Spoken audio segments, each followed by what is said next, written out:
Buenas noches, mis hermanos. El Señor le bendiga muy especialmente a cada uno, de forma particular, como decía Fede, es una bendición especial y un motivo de alegría ver en un día como el de hoy, a mí me pasaba como a él, que seguramente la fe sea muy poca. Pensé que con este día de lluvia, un tanto desapacible, un poco ventoso, la asistencia iba a ser menor. Bueno, el Señor le bendiga, mi hermano. Yo tengo que venir por obligación, tenía que hablar. Pero qué bueno es tener el deseo de juntarnos, aun cuando no acompañe el clima. Es una de las primeras características que demuestra que hay vida de Dios. El deseo de juntarnos los hermanos. Yo miraba qué bendición es la herramienta del Zoom, ¿no? En otro tiempo no la teníamos. Yo miraba a los hermanos que estaban conectados, algunos muy mayores, no pueden venir, otros viven lejos, tampoco lo pueden hacer de noche, es peligroso volver. Algunos con problemas de salud, algunos con las dos cosas, con problemas de salud y edad. Hay hermanos que están trabajando en sus trabajos seculares. Hay hermanos que están conectados que están trabajando en cuestiones de la obra, de la iglesia, que en este momento lo tienen que hacer y están conectados también. Pero qué bendición es poder venir, aún con el tiempo feo, a juntarnos, porque la comunión Dios la diseñó en forma presencial.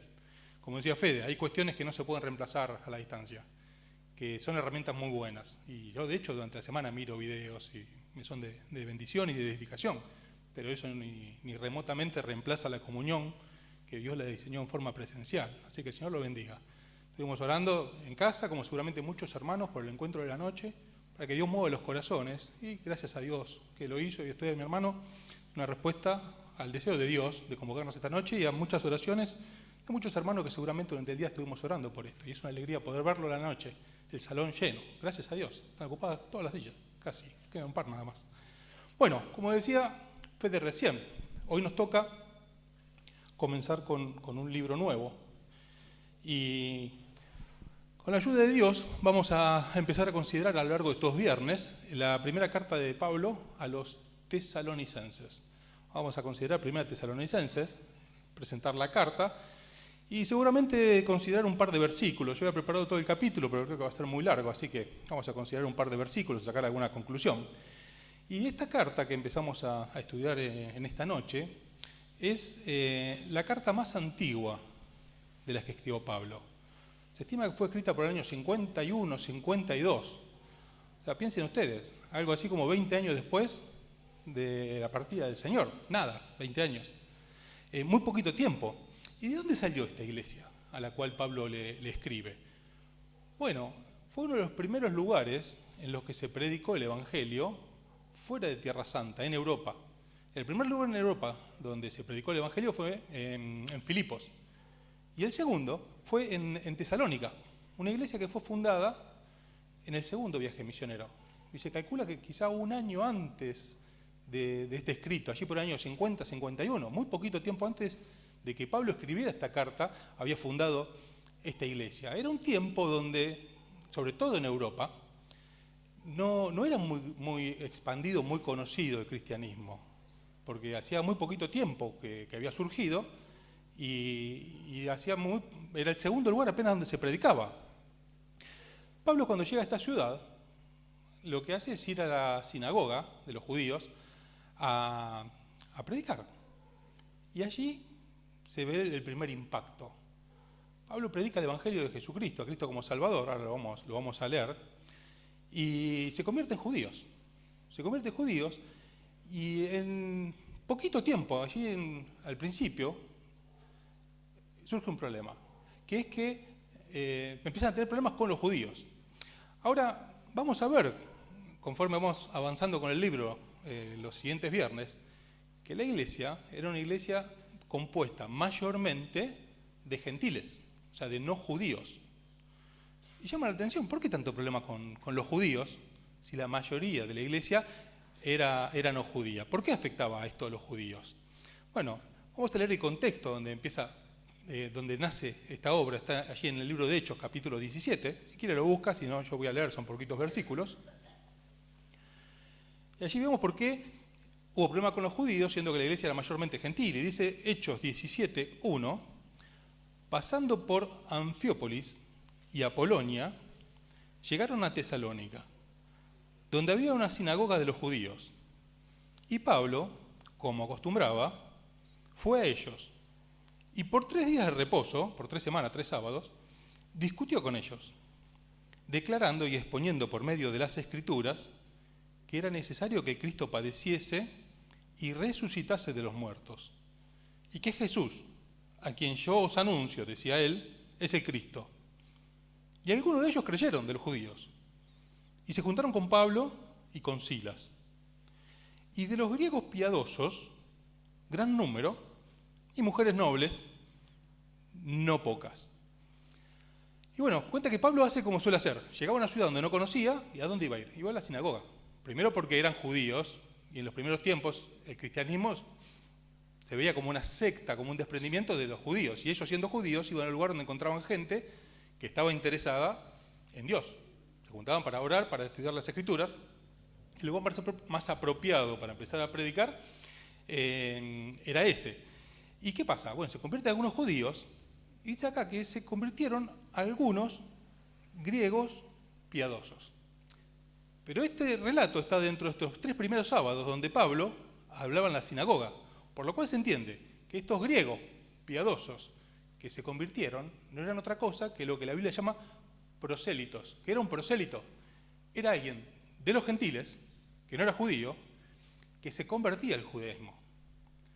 Y ellos tenían que estudiar la ley y seguir una serie de pasos, y los judíos eran muy estrictos para incorporarlos a la religión judía. Si bien nunca llegaban a tener, se podría decir, el estatus de los nacidos en el pueblo judío, sí pasaban a ser parte de la religión judía. Y allí el Señor mismo, en Mateo 23:15, no lo busquen, le dice a los judíos, recorréis mar y tierra para ser un prosélito. O sea, era evidentemente un trabajo que ellos se tomaban y algo al que ellos le daban importancia.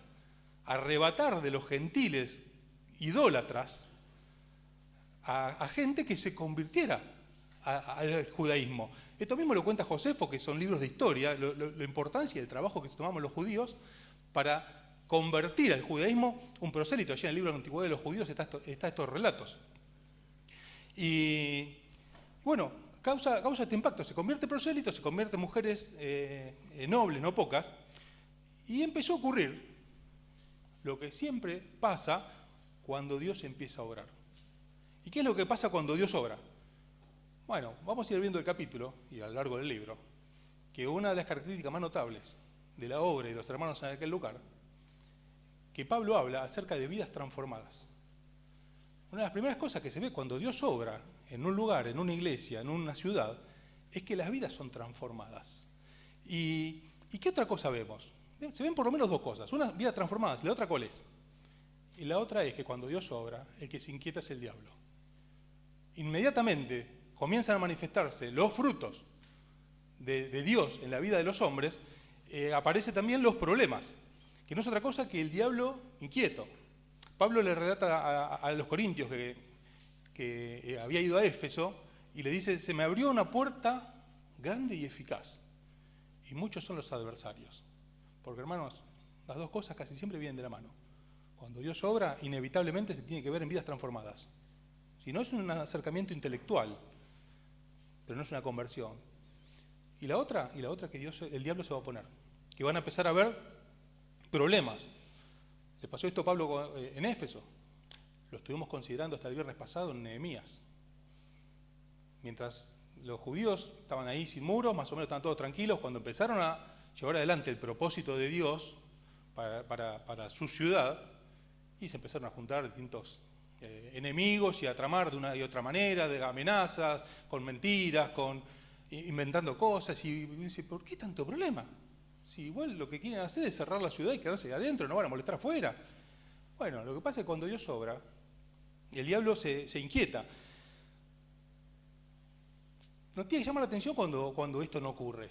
Porque pasa que cuando generalmente lo que hay quizás sea mucha actividad, pero no hay mucho fruto espiritual, el diablo más que inquietarse lo que hace es tirar caramelos. Y puede presentarse de muchas maneras el diablo tirando caramelos. Y puede presentarse en la falta de problemas muchas veces, donde está la vida tranquila, y uno dice, venimos navegando, no pasa nada, está todo tranquilo.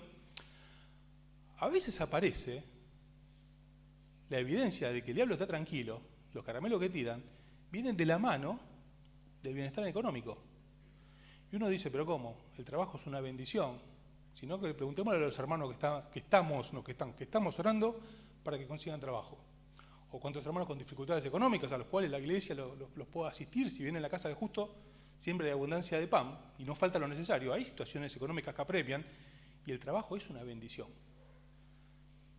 Ahora hay veces que el exceso de trabajo ya no es de Dios, sino más bien es algo que el diablo pone para estorbar. Omar siempre dice algo que yo trato de tenerlo siempre presente. Dice, algo es una bendición cuando Dios ocupa el mismo lugar antes que llegue a esa bendición. A mí me pasó cuando me estaba por casar, unos meses antes me quedé sin trabajo. Y estábamos orando para poder conseguir trabajo, si no, no me iba a poder casar. Y yendo a entrevistas de cualquier cosa buscaba, de lo que sea. Y voy a una empresa de correo, ya no existe más, Skicap se llamaban, son como OCA, unas camionetas. Me entrevistan, paso una entrevista, otra, me dicen, bueno, vamos a hacer el preocupacional, pasaste las entrevistas, te contamos cómo es más o menos. Son unas 12 horas de trabajo por día, a veces se extiende un poquito más. Hay que andar corriendo todo el día, desde lunes a sábado y domingo por medio. O sea, más de 12 horas por día, corriendo, ya me habían avisado antes de entrar. Corriendo, 15 días con un día de descanso. Me dice, qué bendición, conseguí trabajo, me voy a casar. No, hermano, a veces no es de Dios. Yo entendí que si tomaba este trabajo, Dios no iba a poder ocupar, por falta de tiempo, por falta de energía física, por cansancio, el mismo lugar en mi vida que tenía hasta ese momento. No me iba a poder congregar, no iba a poder tener tiempo ni de oración, ni de nada. Entonces es una bendición. No, hay que tener cuidado. Yo no lo tomé el trabajo. Y me casaba en un par de meses. Después Dios, que es bueno, entendiendo nosotros que si no aparecía, nos habíamos equivocado en la fecha, pues está esa posibilidad, que los planes sean nuestros y no haya guiado Dios. Y hermanos de buena voluntad me decían, pero si no conseguís, ¿qué vas a hacer? Y si no consigo, entenderé que nos equivocamos y no es el tiempo de Dios. Porque si es de Dios, el trabajo va a aparecer como apareció. Y no hay que hacer de la experiencia personal un principio, pero ¿sabe cómo apareció? Cuando, cansado de no conseguir, yo tenía que arreglar mi casa y no tenía plata para arreglar una casa que me habían prestado, tenía que ir a hacer trabajos. Entonces dije, bueno, voy a hacer todos los trabajos con las manos, reboque, arreglar cosas, un montón de cosas tenía que hacer. Porque evidentemente yo veía todos los trabajos, la carga horaria que tenía, decía, en cuanto consiga trabajo, esto no lo voy a poder hacer. Así que me pongo un par de días a darle a full a la casa, así la termino y sigo buscando trabajo. No tomemos este principio porque Dios es soberano para obrar como quiere. Estando ahí, después de unos días trabajando, me llaman por teléfono para ofrecer un trabajo. Gracias a Dios. Porque evidentemente era de Dios. Y si es de Dios va a estar la provisión. Y a veces aparece en la prosperidad económica el diablo tirando caramelos. Por eso tenemos que tener cuidado. ¡Qué bendición! No, espera un poquito. A veces nos pasa de actividad el diablo para que estemos pensando en otra cosa. Si Dios no puede ocupar el mismo lugar que antes de la bendición, bueno, es muy difícil que sea de Dios. A veces ocurre cuando nos vemos quizás con muchas actividades y no vemos fruto en las actividades, ni fruto de conversiones, ni fruto de comunión, ni fruto de armonía entre los hermanos, que son frutos espirituales. Y muchas veces puede pasar que estamos llenos de actividades, pero no hay tanta bendición. Pero cuando Dios obra, ocurre lo que pasa en este lugar. Después continúa el relato allí en Hechos 17, no lo vamos a leer porque si no se hace muy larga la lectura, del 5 al 10, cuenta que los judíos toman a Jasón. ¿Quién era Jasón? Era quien estaba hospedando a Pablo y a los hermanos que habían ido a Tesalónica. Lo toman y se lo llevan ante las autoridades. Lo que hicieron, lo metieron preso, aunque no lo diga así. ¿Por qué? Porque después se ve que tuvieron que poner una fianza. O sea, evidentemente estaban presos. Y no encontraron a Pablo y a sus compañeros, y entonces los hermanos lo que hacen ante esta situación, los mandan a Berea. De Tesalónica lo mandan a Berea. ¿Y qué ocurre? 17, versículo 11, podemos leer del 10, inmediatamente los hermanos, después que metieron preso a Jasón y lo liberaron, enviaron de noche a Pablo y a Silas hasta Berea. Y ellos, habiendo llegado, entraron a la sinagoga de los judíos. Y estos, los de Berea, eran más nobles que los que estaban en Tesalónica, pues recibieron la palabra con toda solicitud, escudriñando cada día las Escrituras para ver si estas cosas eran así. Así que creyeron muchos de ellos, y mujeres griegas de distinción, y no pocos hombres. Cuando los judíos de Tesalónica supieron que también en Berea era proclamada la palabra de Dios por Pablo, fueron allá y también alborotaron a las multitudes. Pero inmediatamente los hermanos enviaron a Pablo que fuese hacia el mar, y así Silas y Timoteo se quedaron allí. Bueno, y continúa después el relato. ¿Qué hace? Los envían a Berea, y me llama mucho el término que dice, y los de Berea eran más nobles que los de Tesalónica. ¿Y en qué se ve? Dice, y ellos nos escucharon, ¿y qué hicieron? Se enojaron. No, empezaron a escudriñar las Escrituras, a ver si era así lo que estaba diciendo Pablo. Porque, hermanos, eso es lo que se espera de hombres y mujeres que buscan a Dios. Ante una situación, no vamos a ver si nos cae bien, si nos cae mal, si saca gente. Tenemos que ver qué es lo que Dios dice. Ellos compararon con la palabra de Dios. No me pasó a mí, pero contaba a alguno de los hermanos que a veces hablando con algún hermano que tenía que corregir alguna cosa y no estaba de acuerdo, y una vez pasó un hermano que decía, no me vengas con la Biblia. ¿Y con qué vamos? Con el gráfico. Tenemos que ir con la Biblia, con lo que dice Dios, que es el ancla segura de nuestra fe, que es lo que va a dar unidad a la iglesia. La unidad la hace el Espíritu Santo aplicando la palabra de Dios, porque pareceres puede haber tanto como miembros de la iglesia tiene. Y ellos, considerando la palabra de Dios, vieron que era verdad. ¿Y qué pasó? Muchos se convirtieron. Pero los de Tesalónica fueron hasta allá y armaron lío. Ahora, uno dice, qué complicado es esto de Tesalónica, ¿no? Ya se fueron. Vos tenías problemas que te saque gente de la sinagoga, que los prosélitos se vayan con ellos. Se fueron a otro lado. Tenías que ir a correrlos hasta allá. Son gente complicada, gente difícil. Evidentemente no eran tan nobles como los de Berea, realmente, ¿no? Y uno dice, sí, eran gente complicada. Eso está en la naturaleza del hombre. En algunos hombres son más complicados que otros. Y estos, evidentemente, eran complicados. Pero también, hermanos, tenemos que saber que, como decíamos recién, donde Dios obra, el diablo se alborota. Y que estos fueron movidos, aún sin tener involucrados sus intereses. Porque ¿qué ganan ellos? Nada. Es el diablo que los está moviendo. Y tenemos que contar que si nosotros decidimos servir a Dios, seguirle, hacer lo que Dios nos pide, esta parte va a pasar. Podemos contar con algo, que el diablo va a hacer su trabajo. El diablo tiene algunas características, una de ellas que es muy paciente, que es perseverante, y otra que podemos contar con que su trabajo lo va a hacer. Pero confiemos, si esto es de Dios, va a estar el respaldo de Dios. Algunos creen que Pablo estuvo allí en Tesalónica 3 semanas solamente. ¿Por qué? Porque leímos recién que decía que estuvieron por 3 días de reposo. En 17 verso 2, dice, por 3 días de reposo. No. La obra que hicieron ellos fue mucho más extensa. Cuando vayamos pasando el libro vamos a ver la cantidad de cosas que hicieron, y no fue solamente 3 semanas. De hecho, cuando Pablo le escribe a los filipenses, les agradece las ofrendas que les enviaron cuando él estaba en Tesalónica. Y después en 1 Tesalonicenses y en 2, Pablo cuenta cómo ellos trabajaron con mucho esfuerzo y con afán para no ser gravoso a nadie. ¿Por qué? Porque evidentemente se quedaron un tiempo extenso. Si fuesen poquitos los días, no es gravoso, sobre todo en la cultura oriental, donde el visitante era muy bienvenido, era responsabilidad de que lo recibía, hospedarlo y proveerle todo lo necesario. Un par de semanas no era un problema. Pero ellos buscaron trabajo y hermanos de otro lado le mandaron ofrenda. ¿Por qué? Porque la tarea fue extensa. Lo cierto es que si bien no sabemos cuánto es el tiempo que Pablo con sus compañeros estuvieron en Tesalónica, más allá del tiempo que haya sido, lo cierto es que a Pablo le pareció poco tiempo. Cuando él se tuvo que ir por esta situación que se suscitó, y se tuvo que ir a Berea, y después tuvo que seguir su viaje, Pablo quedó muy preocupado.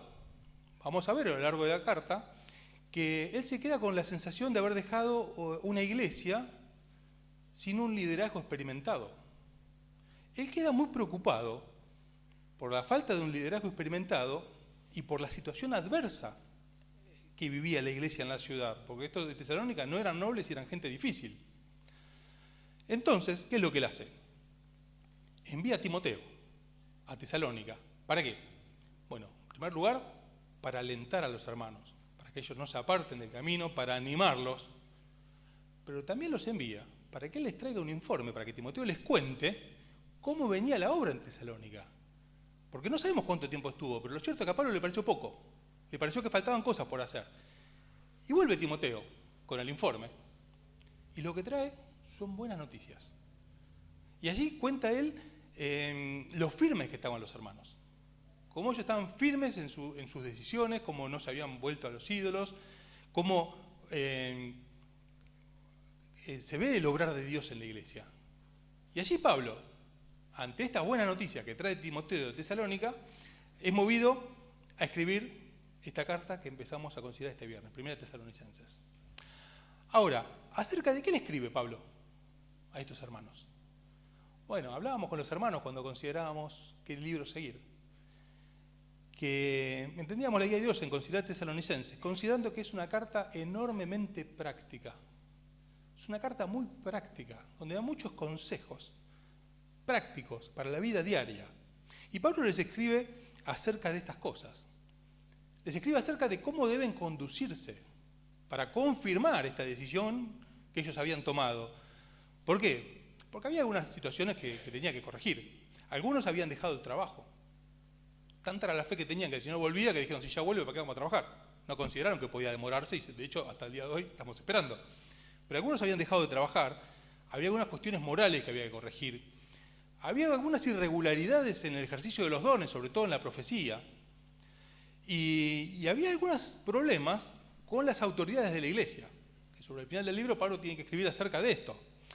Ahora, me llama la atención dos cosas pensando en este libro. Primero, si la iglesia iba tan bien, tal fue el motivo de alegría de Timoteo y de Pablo al recibir las noticias, y ellos ven cómo la iglesia vivía y estaban tan bien, ¿por qué los corrige? Pablo escribió agradecido a Dios y le contaba a los hermanos lo contento que estaba por ver cómo ellos se conducían. Me dice, Pablo, y me venís a escupir al asado, estamos de fiesta, ¿por qué me dice hablar de estas cosas? Porque vamos a ver, muchos consejos son corrigiendo, como decíamos recién, estas situaciones que eran irregulares. ¿Por qué los corrige? Hermanos, porque hay que entender que corregir no siempre es retar. Cuando nosotros nos corrigen algo, entendemos como que nos están retando. Posiblemente sí. A veces estamos haciendo algo mal, nos tienen que retar. Si esto estás equivocado, no lo hagas más. Pero no siempre corregir es retar. Corregir muchas veces tiene que ver con perfeccionar algo que está bien, algo que va bien, pero hay pasos que son necesarios para el crecimiento y hay cuestiones que tienen que ver con perfeccionar. Entonces, allí Pablo les escribe acerca de estas cuestiones que ellos tenían que corregir. El libro de Proverbios dice que enseña al justo y aumentará su saber. Dice, corrige al sabio y te amará. ¿Por qué? Porque el sabio entiende que no lo están retando, que no es para su mal, no lo están descalificando.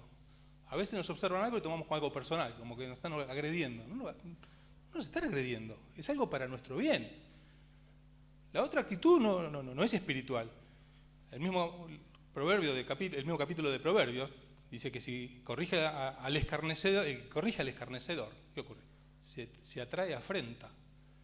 O sea, si corregimos a un sabio, la respuesta va a ser buena. Hay que tener cuidado cuando la respuesta es la otra, porque dice el libro de Proverbios que cuando lo que se acarrea es afrenta, cuando compramos un problema, es porque el que está recibiendo el consejo, el parecer, no es tan sabio. Entonces me llama la atención que los corrige, y la otra cosa es que vamos a ver, avanzando el libro, que les habla acerca de escatología. Les habla acerca de las cosas futuras que iban a acontecer. Ahora, uno piensa, pero si estás hablando de cuestiones prácticas, ¿cómo nos tenemos que conducir día a día? ¿Por qué salís con esto de escatología, esto de los eventos futuros, si no tienen que ver con la práctica? Lo que Dios determinó, a veces hay muchas discusiones acerca de las cuestiones futuras. ¿Va a ser así? ¿No va a ser así? ¿Esto primero? ¿Esto después? Está bien, está la palabra de Dios, lo tenemos que estudiar, pero lo que vaya a cumplirse depende de lo que Dios haya dispuesto. Y cuándo va a ser el milenio y cómo va a ser, depende de lo que Dios haya determinado, y si lo entendemos o no se va a cumplir igual. Nuestra preocupación tiene que ser estar cierto de que somos del Señor y estemos donde tenemos que estar en aquel día. Entonces, ¿por qué le habla de estas cosas? Porque, hermanos, pensar en lo que nos espera nos anima a perseverar. Pensar lo que Dios tiene preparado para nosotros en el futuro nos anima en tiempos difíciles, cuando pasamos situaciones difíciles acá. Y nos alienta para no volvernos atrás. Ellos se habían convertido en los ídolos. Y una preocupación que tenía Pablo era que ellos no retrocedieran. Y les dice cómo deben conducirse. Y les dice el futuro glorioso que nos espera a los hijos de Dios. ¿Por qué? Porque considerar estas cosas, hermano, considerar lo que nos espera. Nos alienta a perseverar. Les pone en mente esto que muchas veces, cuando estamos rodeados de problemas, nos olvidamos. Muchas veces cuando surgen los problemas nos ocupa toda nuestra mente, todo nuestro tiempo el problema que queremos solucionar. Y nos olvidamos que estas leves tribulaciones pobre Pablo con todo lo que pasó, ¿no? Naufragio, lo azotaron, lo apedrearon. ¿Leve, Pablo? Sí, son leves, comparando con lo que nos espera. Bueno, la cuestión es que Pablo tenía esta sensación de trabajo incompleto, de que faltó instrucción, de que el trabajo estaba inconcluso, y les escribe, allí en el capítulo 1, empezando la carta, capítulo 1, verso 1, Pablo, Silvano y Timoteo, a la iglesia de los tesalonicenses, en Dios el Padre y en el Señor Jesucristo. Gracia y paz sean a vosotros, de Dios nuestro Padre y del Señor Jesucristo.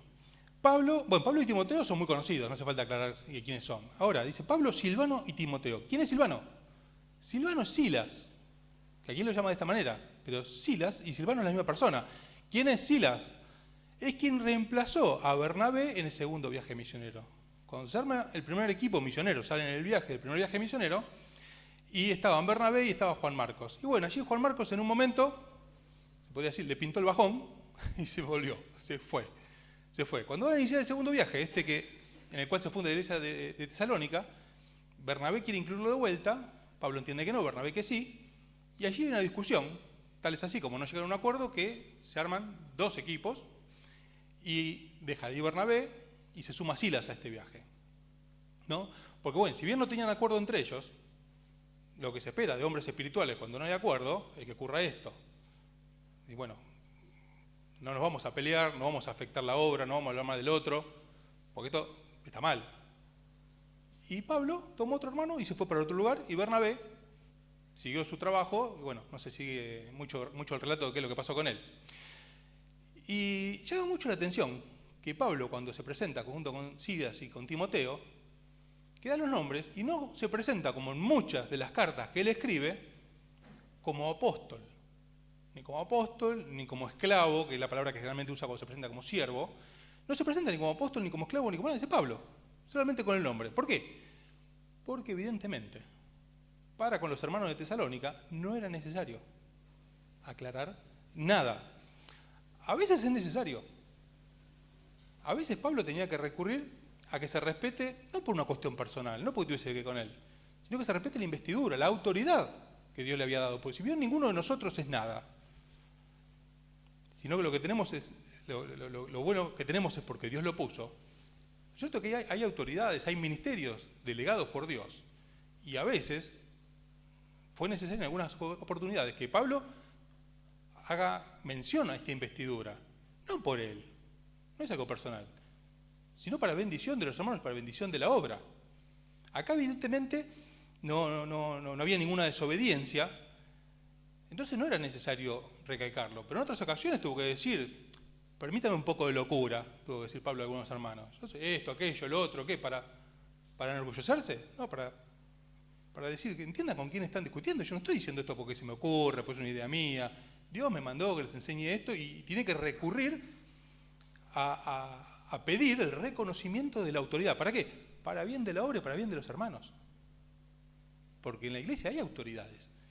Ahora, cuando no es necesario, como en este caso, porque evidentemente se ve en la carta que es un trato familiar y en el cual no había dificultades de este tipo, hacer mención de estas cosas es una necedad, es un acto de soberbia. Es decir, mira, ojo, yo soy apóstol, nadie te preguntó. No lo digas. Somos siervos, somos hermanos y tenemos distintas funciones. Entonces Pablo se presenta de esta manera, deseándole las mejores bendiciones. ¿Qué les dice? Gracia y paz. Porque, hermano, estas son las bendiciones más grandes. La gente que no conoce a Dios, ¿qué dice? Salud, dinero y amor, ¿no? El que tenga estas cosas, está hecho. No es salud, dinero y amor. ¿Cuáles son las bendiciones más grandes? ¿Qué es lo que Pablo le decía a estos hermanos? Gracia y paz. Gracia, el favor inmerecido de Dios. que se tiene que reflejar en nuestra vida, que se tiene que ver, la gracia de Dios, la gracia que Dios tuvo con nosotros, se tiene que ver en nuestra vida, y la paz, que no es como el mundo la da, la paz que no tiene que ver con las circunstancias, tiene que reinar en nuestra vida. La gracia de Dios es la causa, y la paz es el efecto. La gracia es la causa, y la paz es el efecto. Por eso, hermanos, tenemos que tener cuidado cuando no se manifiesta la paz. Tenemos que considerar a ver si lo que está faltando es la causa. Muchas veces estamos turbados, falta la confianza, estamos afanados, tomamos decisiones por las coyunturas que nos rodean, donde no se ve la paz de Dios, que no cambia según la circunstancia. ¿Estamos preocupados por situaciones? Claro que sí. Y oramos por ellas y esperamos en Dios, lo cual no tiene que quitar la paz ni llevarnos a hacer cosas que no tenemos que hacer, que no son de Dios, que son salidas humanamente sabias a veces. Pero cuando esto pasa, generalmente es porque lo que falta es la causa, que es la gracia de Dios manifestándose en nuestra vida. Siguen los versículos 2 y 3 diciendo: damos siempre gracias a Dios por todos vosotros, haciendo memoria de vosotros en nuestras oraciones, acordándonos sin cesar delante del Dios y Padre nuestro, de la obra de vuestra fe, del trabajo de vuestro amor y de vuestra constancia en la esperanza en nuestro Señor Jesucristo. Bueno, y Pablo, habiéndose ido, se seguía ocupando. Dice: oramos siempre por ustedes, porque él no estaba en aquel lugar, pero tenía en el corazón a los hermanos, estaba preocupado por los hermanos, y oraba siempre, se seguía ocupando. Mi hermano, ¿quiere hacer algo por alguien? ¿A alguien le preocupa mucho? Lo que tenemos que hacer es orar por la persona. A veces nos preocupa mucho la situación de los hijos, de los familiares, de situaciones de distintas personas. Bueno, lo primero que hay que hacer es orar. El orar es el primer recurso, no es la última línea de defensa. No es cuando nos tapó el agua, vemos qué hacemos, nos queda otra, vamos a manotear de acá. Es el primer recurso. ¿Nos importa a alguien? ¿Nos preocupa a alguien? Bueno, lo primero que tenemos que hacer es orar. Él oraba, y al recordarlos y al saber lo que Timoteo les había contado, al orar, agradecía a Dios. ¿Qué cosa le agradecía a Dios acerca de los hermanos de Tesalónica? Les agradecía acerca de la fe que ellos tenían, como estaba confirmada la fe en ellos. Agradecía acerca del trabajo de amor que ellos hacían, y agradecía la constancia en la esperanza. La constancia en la esperanza. Agradecía que ellos tenían esperanza. ¿Y cómo esto permanecía en el tiempo? Porque, hermanos, a la gente se la conoce por promedio y se la juzga por promedio, ¿no? A veces puede pasar que algún hombre de Dios nos conteste mal o diga algo que no es muy correcto. Puede pasar. Somos hombres, malos días tenemos todos y puede pasar. Pero la gente se la conoce y se la juzga por promedio. Y ellos en el promedio sabía que tenían una constancia en la esperanza. Y Pablo agradecía esto. Y es importante, ¿por qué? Porque vemos en lo que Pablo agradece a qué cosa le daba valor. Al ver por qué cosa Pablo estaba agradecido, vemos a qué cosa Pablo le daba importancia, que eran los frutos que manifestaban que Dios estaba obrando en sus vidas. Entonces, Pablo agradecía por esto. Vamos a dejar acá, sigue Andrés la semana que viene, porque el capítulo es largo y sería muy largo de considerar y tendríamos que verlo muy por encima, pero tenemos que sacar algunas conclusiones. Y yo pensaba, qué bueno ver cómo Pablo se ocupó de lo que tenía que hacer. Él solamente no es que fue, predicó, trabajó, enseñó. Habiéndose ido, mandó a alguien a ver de qué se trataba, les escribió la carta. Pablo se ocupó. Qué bueno, gracias a Dios por meterle. Pero mis hermanos, ¿cómo bendice ver que en la ausencia de Pablo, el que se ocupó fue Dios? Él estaba preocupadísimo, porque se tuvo que ir rápido, antes de tiempo, sin haber quedado un liderazgo experimentado. Y bendice ver cómo Dios es el que se ocupa de la iglesia. Los hermanos, entre comillas, solos, porque solos no están con el Señor, están con el Espíritu Santo de Dios habitando en los hermanos y que los guía. No es que están solos, pero para que se entienda, humanamente hablando, solos, siguieron bien. Me hacía acordar como en Antioquía. Allí en Antioquía surge la obra ¿de qué? De los hermanos que iban saliendo por trabajos y se convierte, se forma la iglesia, y de Jerusalén mandan a ver de qué se trataba, porque no tenían ni idea. Dice, ¿qué es lo que está pasando ahí? ¿Qué pasó? Era Dios obrando, así como una fruta silvestre, como una flor en el desierto que sale. Y dice, ¿dónde salió esto? Es la gracia de Dios. Que Dios se ocupó. Y qué útiles que son los hombres de Dios, ¿no? Como bendice ver a Pablo y tantos otros de la Biblia y de nuestra vida, que podemos ver que son hombres de Dios que son útiles. Y los hombres muchas veces son útiles, gracias a Dios por los hombres de Dios. Pero mis hermanos, no nos tenemos que creer más de lo que somos. El único imprescindible es el Señor. El único imprescindible es el Señor. No son los edificios, no son los hombres. Yo me acordaba cuando leía esto, una situación pasó hace muchos años, nos dejamos de reunir en un lugar, y a partir del domingo siguiente la reunión iba a ser en otro lugar. Omar le dice a Cachito, que casi todos ustedes lo conocían, ¿entendiste, Cacho? El domingo que viene no nos juntamos acá, nos juntamos en aquel lugar. Yo voy donde el Señor va, le dijo Cacho.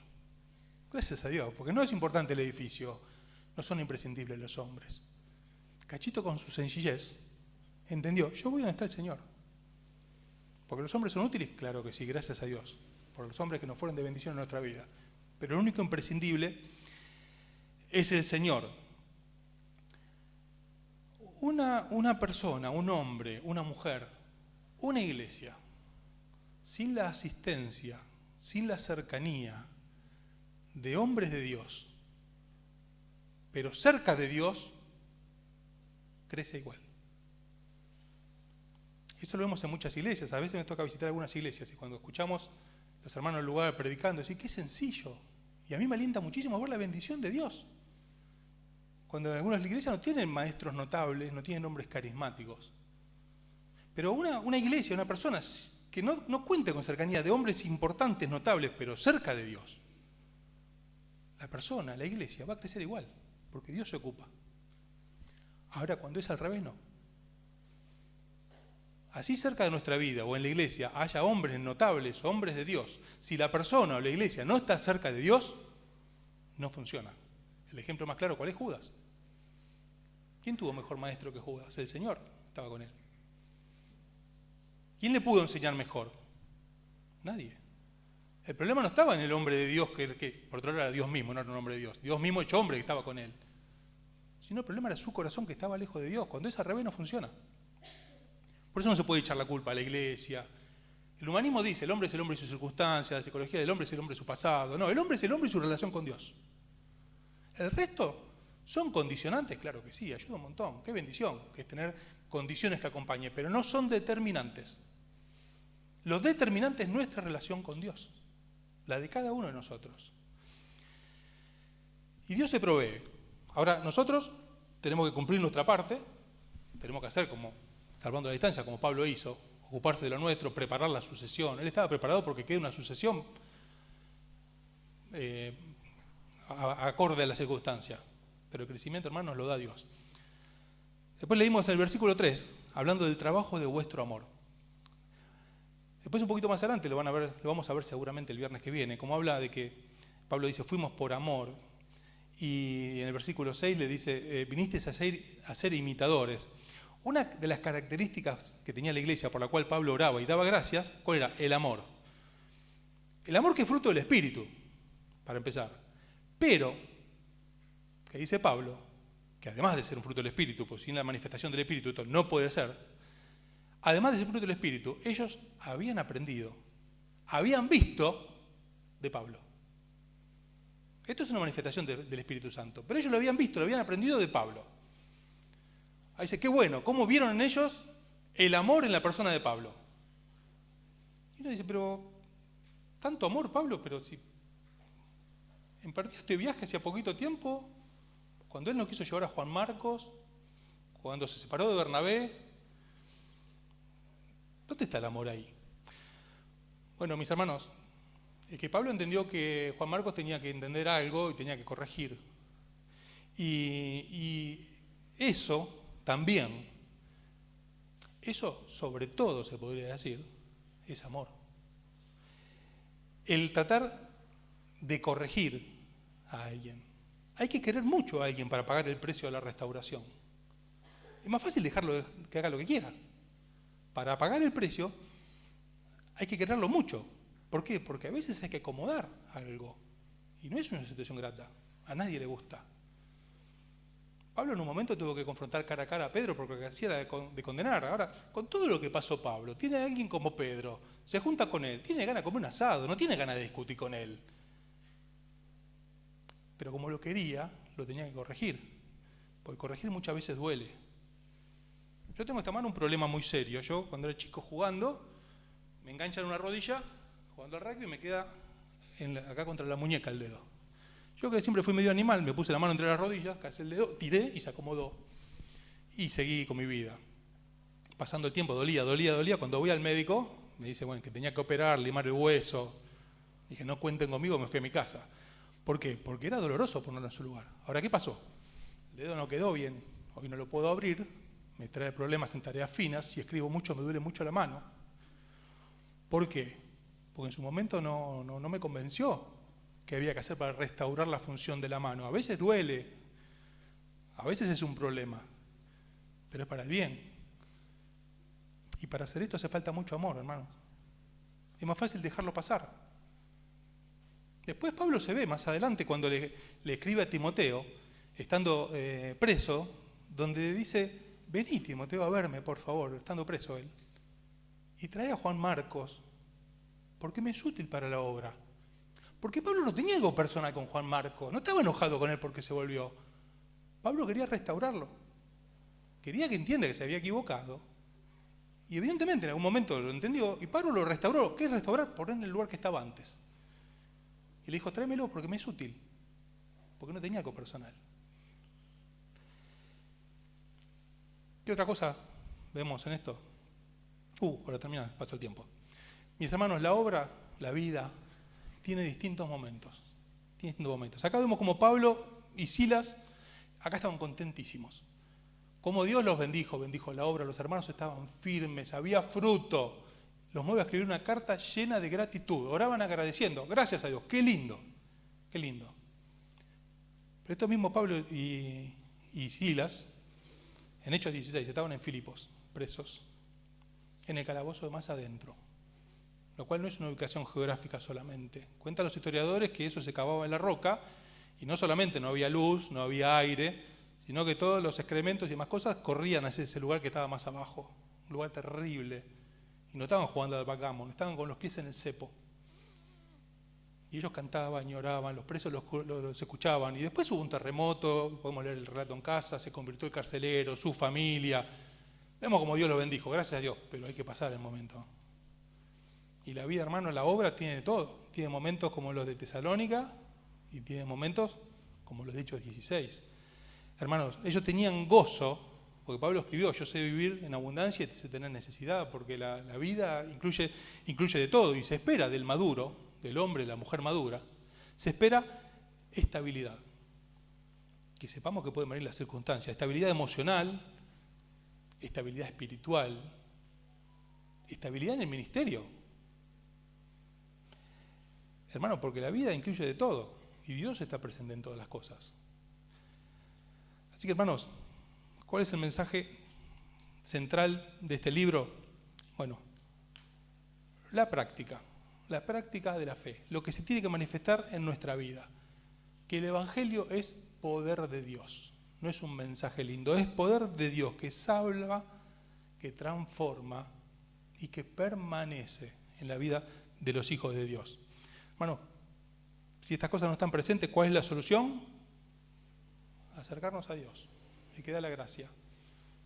A veces para salvación, ¿no? A veces vemos gente que parece siempre la misma lucha, siempre las mismas discusiones, y nos acerca, no, porque estoy mal, no voy a la iglesia por esto. Bueno, lo que necesita es acercarse a Dios, se tiene que convertir, ese es el problema.